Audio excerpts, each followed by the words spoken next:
All right, guys, I had a really good question from a viewer on my last video about why you don't need to cut out carbs to lose fat. But the question was, well, Curtis, you're saying I can eat carbs, but if I do, I'm going to see an increase in blood sugar, increase in insulin, and I'm going to increase my risk of diabetes. I used to believe the same thing. And that's why I went keto and low carb and carnivore for almost 2 decades. And that's why I also developed high fasting blood glucose. I was diagnosed pre-diabetic. I had low thyroid. I had insomnia. I had all these issues.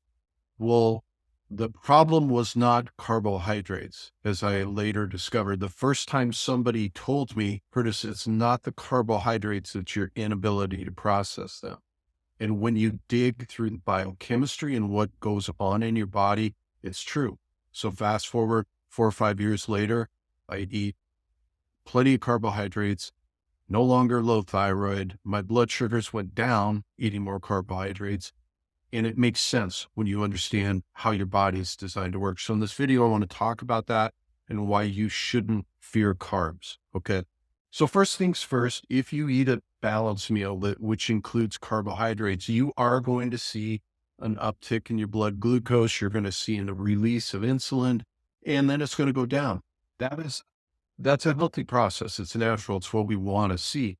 When it becomes unhealthy, what we see is we see a spike, but then we won't see it drop down as much. The next meal will cause a higher spike and it doesn't drop down as much. And so over time, we see an increase in blood sugars, increase in insulin resistance and these sorts of things. So, but the point of this video is to help you understand it's not the carbs that are causing that. Okay. Think of like a car. You put fuel in it. The fuel is carbohydrates for your body. The car is the engine. And in your body, that's your cells. Your cells have lost, in some cases, or decreased ability to process carbohydrates. Now, real quick side note. I think you want to be careful about wearing continuous glucose monitors. It causes people to get a bit neurotic about their blood sugars. I'm not saying they're bad overall, just kind of take that into account after this video when you understand what the real issue is. Sometimes the continuous glucose monitors can kind of set people back.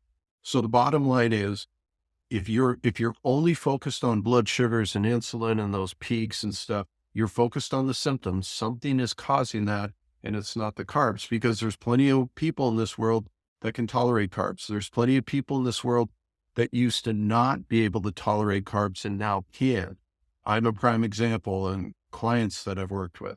So let's talk about what is going on in your body. Well, first and foremost, if you were somebody like me who was purposely restricting carbohydrates because you thought erroneously that it's going to cause diabetes and increase blood sugar and all this nasty stuff. So if you pull those carbohydrates out, you're basically forcing your body into doing a couple of things. Number one, it's going to lose or decrease the ability to actually burn carbohydrates.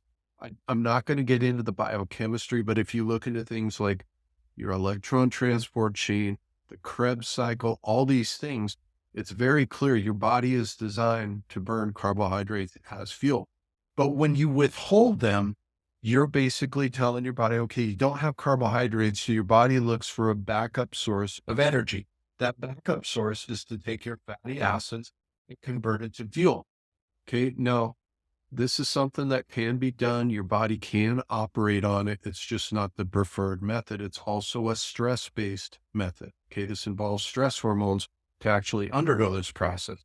Now, the other thing that happens, and this is where it gets really critical and should start making a little more sense, is that any carbohydrates you do take in, you're going to lose the ability to burn those. So a lot of them will be converted to things like lactate.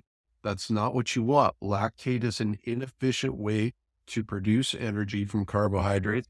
It's going to give you less energy. It's also going to do things like produce less CO2 or carbon dioxide, which means less CO2, less carbon dioxide. Your metabolism is most likely going to go down. So now when you do eat, you're likely going to see weight gain, and especially so when you consume carbohydrates. But again, people look at that and go, well, I'm gaining weight because of the carbs. I'm seeing blood sugar swings because of the carbs. All you're doing is withholding that fuel. So some people, when they go on keto or carnivore, they'll bring back carbs. They'll get it out of their diet, and their blood sugars will go down. But it's not because you're cutting out carbs. You're cutting out that fuel source, yes, but your body doesn't have to work so hard to process them when it lacks the ability to start with. Okay. So again, it's not carbs, it's your ability to process it. There's plenty of people like me who've reintroduced carbs, have seen their health and all these things improve, and can now eat carbs. So just because you withhold a fuel source doesn't mean that fuel source is the problem. It's your ability to process it. Okay. So I wanted to keep this video relatively short. Understand this is a very controversial way to look at this, but based off my experience, the experience of people that I've worked with, and this is becoming more and more common as people have been on these extreme diets for long periods. This is the way your body's designed to work. You should be able to process carbohydrates fine. If not, we need to work on it. If you want to know ways to work on that, and I could try making videos about that in the future, but I just kind of wanted to focus on this topic that we have to look at the root cause. Okay. So also, guys, make sure to go grab your free checklist. I talk about other natural ways to look and feel younger that I personally use and recommend. That's free. Just go grab that. I hope this was helpful. I hope you can wrap your head around it. I realize it's kind of controversial, but this is backed by science. So I hope it helped. I'll see you in the next one.